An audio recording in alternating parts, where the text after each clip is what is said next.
Good evening mga ka-soilmate at kapwa ko retiree.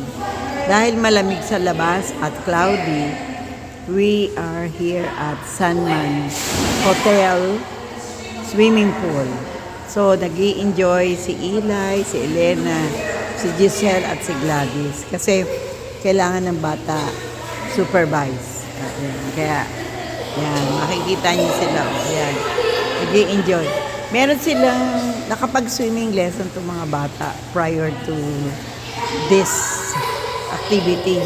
Kaya, again, this summer, magkakaroon ulit sila ng swimming lesson. Kasi mas maganda sa bata ang, alam to, basic skill kasi yung swimming. Especially, part ng disaster preparedness yun.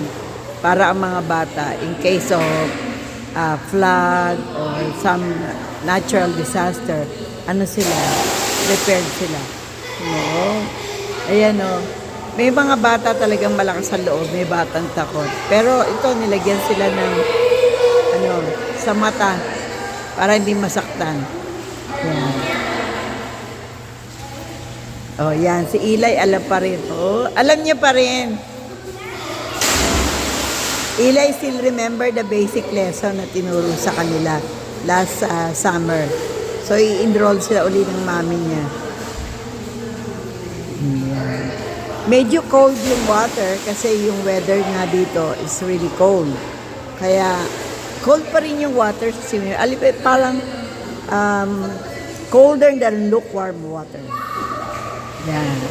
So, pag ganitong gabi, lesser people are in the swimming pool. Kaya, mas maganda this time up to 9 o'clock yata yung swimming pool. So, i-maximize na lang namin anyway for the children to really enjoy. O, sige. Ito muna po tayo, no? Let them enjoy the day and para masulit naman ang aming vacation dito sa Victoria.